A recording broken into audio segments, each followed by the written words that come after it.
I'm Ellen Strong from the Smithsonian Institution in Washington, D.C. Thank you for tuning in and for the opportunity to tell you a little bit more about our new phylogenomic framework for the freshwater gastropod family Pleuroceridae. At the last symposium, we presented some of our preliminary results. Since then, we have finalized our analyses and the manuscript is currently under review. So the goal of this presentation is to share with you what we've learned from this new framework and promising new directions for future research.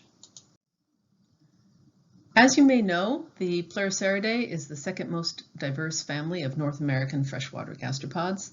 They are pervasive in a wide range of habitats from springs to large rivers, with a center of diversity in the Mobile and Tennessee River basins. Like other freshwater mollusks, they have been heavily impacted by human-mediated threats. And as a consequence, 79% of pleurocerids are imperiled, and at least 33 species and one genus have already gone extinct. Despite their ecological importance and high rates of imperilment, there remains no accurate and robust phylogeny for the family. Sanger-based approaches have been significantly undersampled relative to their diversity and have relied heavily on mitochondrial genes, which have proven unreliable owing to unusually high rates of sequence divergence. The nuclear genes traditionally used in gastropod systematics have been found to offer poor resolution at the species level. We used an anchored hybrid enrichment approach and developed a novel probe set targeting hundreds of nuclear loci with the goal of constructing a backbone phylogeny for the family. We sampled 192 individuals and 92 species from across the geographic range, including all 7 federally listed species and many more of conservation concern.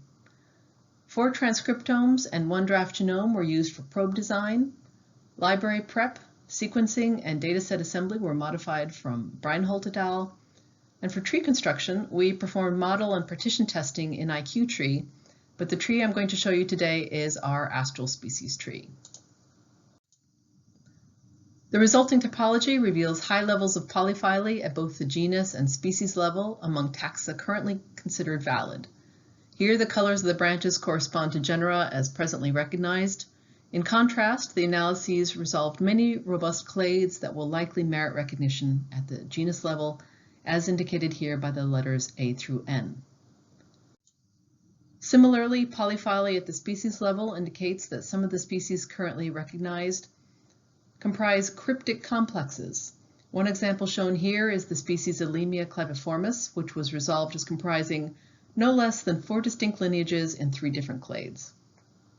These high levels of polyphyly indicate that the shell characters traditionally used in taxonomy of pleurocerids are not useful for the recognition of monophyletic taxa and will need to be critically reevaluated. In contrast to the homoplasia we see in shell characters, our analyses have revealed the potential utility of anatomical characters for recognizing and diagnosing major clades. In this example, we see that modifications of the eye stalks and distinctive folds on the head foot appear diagnostic of specific clades. In another example, we see that radular morphology of Leptoxis compacta in clade N is more similar to Elimia melanoides, also in clade N, than it is to Leptoxis ampla in clade A. Thus, radular morphology is more consistent with the current topology than the traditional taxonomic arrangement. Our new phylogenomic framework also shows potential utility for understanding historical river connectivity in the eastern United States. In this example, we see repeated sister group relationships between species distributed in the Cahaba and Black Warrior rivers, indicative of historical connectivity between these 2 drainages, possibly in the form of headwater capture. This new framework is also useful for investigating the evolution of life history traits and egg-laying strategies in the family.